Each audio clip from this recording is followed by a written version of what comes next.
வணக்கம் சொந்தங்களே, எல்லாரும் எப்படி இருக்கீங்க? நல்லா இருப்பீங்க அப்படின்னு நம்புகிறேன். இன்றைக்கி என்ன பதிவு பார்க்க போகிறோம் அப்படின்னா, இதற்கு மேல் முடியாது அப்படின்னு தோணும்போது இதை கேளுங்க அப்படிங்கிறத பற்றி தாங்க பார்க்க போகிறோம்.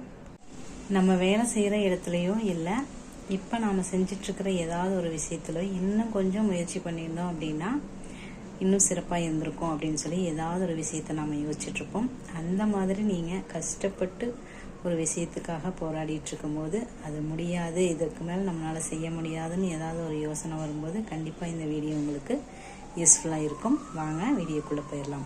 நான் என்னை பற்றியே சொல்லிடுறேன். பிகாம் படித்து முடிச்சுட்டு என் ஃப்ரெண்டோட நான் ஒரு கம்பெனிக்கு வேலைக்கு போயிருந்தேன். அசிஸ்டண்ட் அக்கௌண்டண்ட்டாக 3 மாதம்தான் வேலை செஞ்சேன். அதுக்கப்புறம் ஒரு சின்ன கருத்து வேறுபாடு காரணமாக அந்த வேலைக்கு போகாமல் நான் நின்றுட்டேன். அதுக்கப்புறம் ஒரு கொஞ்ச நாள் வேலைக்கு போகவே இல்லை. அதுக்கப்புறம் நான் போகணும்னு ஆசைப்பட்டு போகும்போது படித்து முடித்த ஃப்ரெஷர்ஸ் தான் எங்களுக்கு வேணும் அப்படின்னு சொல்லிட்டாங்க. எக்ஸ்பீரியன்ஸ் இருக்குதா அப்படின்னும் கேட்டாங்க. அதுக்கப்புறம் நான் அந்த வேலைக்கு போகவே இல்லை, எந்த ஒரு முயற்சியுமே பண்ணல. ஆனால் இப்போவெல்லாம் நான் நினச்சி பார்ப்பேன் என்ன அப்படின்னா, நாம் இன்னும் கொஞ்ச நாள் அங்கே போயிருந்தோம் அப்படின்னா அந்த கருத்து வேறுபாடுகளை எல்லாம் சரி செஞ்சுட்டு அந்த வேலைக்கு போயிருந்தோம் அப்படின்னா நம்மளுக்கும் ஒரு எக்ஸ்பீரியன்ஸும் கிடைச்சிருக்கும். ஒருவேளை நம்மளும் ஒரு நல்ல வேலையில் இருந்திருக்கலாமோ அப்படிங்கிற மாதிரி ஒரு எண்ணம் எனக்கு தோணும். அது என்ன அப்படின்னா, இன்னும் கொஞ்சம் முயற்சி பண்ணியிருக்கலாம் அப்படிங்கிற மாதிரி கூட தோணும்.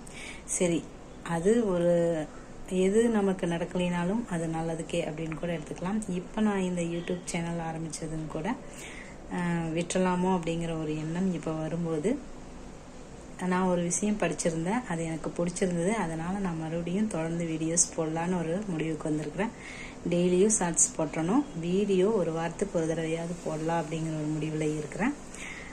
எனக்கு அந்த ஆர்வத்தை தூண்டக்கூடிய ஒரு விஷயத்த ஈஸியாக புரிகிற மாதிரி சொல்லிடுறேன். என்ன அப்படின்னா, நான் புக்கில் படித்தது தாங்க உங்களுக்கு சொல்ல போகிறேன். என்ன அப்படின்னா, ஒரு ஆசிரமம் இருக்குது. அந்த ஆசிரமத்தில் இருக்கிற குரு சீடர்கள்கிட்ட எப்போவுமே ஒரு கடுமையான வேலைகளை சீடர்கிட்ட இருந்து எதிர்பார்ப்பாரு. அவங்ககிட்ட இருந்து வாங்கவும் செஞ்சிருவார். அது எல்லாத்துக்குமே தெரியும், அங்கே ஆசிரமத்தில் இருக்கிறவங்க எல்லாத்துக்குமே தெரியும்.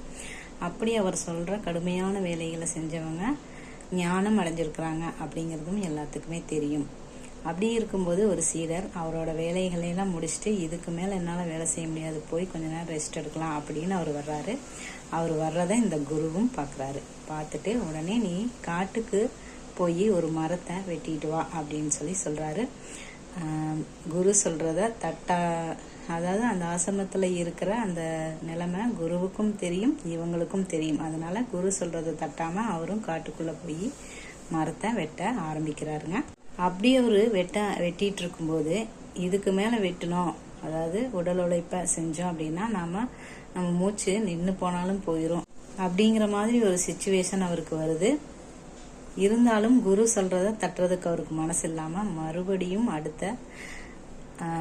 அடுத்து அந்த வேலையை செய்கிறாரு. அப்படி செய்யும்போது திடீர்னு ஒரு மின்னல் மாதிரி அவருக்குள்ள ஒரு சக்தி வர்றதை அவர் உணர்றாரு. அதாவது முடியாது அப்படின்னு அவர் யோசிக்கும்போது, அவர் தொடர்ந்து அந்த வேலையை செய்யும்போது திடீர்னு அந்த நேரத்தில் அவருக்கு ஒரு ஞானம் கிடைச்சிருச்சு. அவர் தேடி வந்த அந்த ஞானம் கிடைச்சிருது. அவ்வளோ ஒரு ஆசையாக குரு கிட்ட ஓடுறாரு.